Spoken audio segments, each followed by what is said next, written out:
পাখি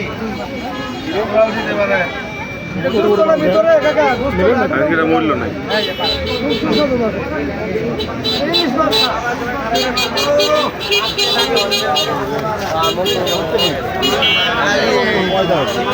গত বছর একটা বড় গান ছিল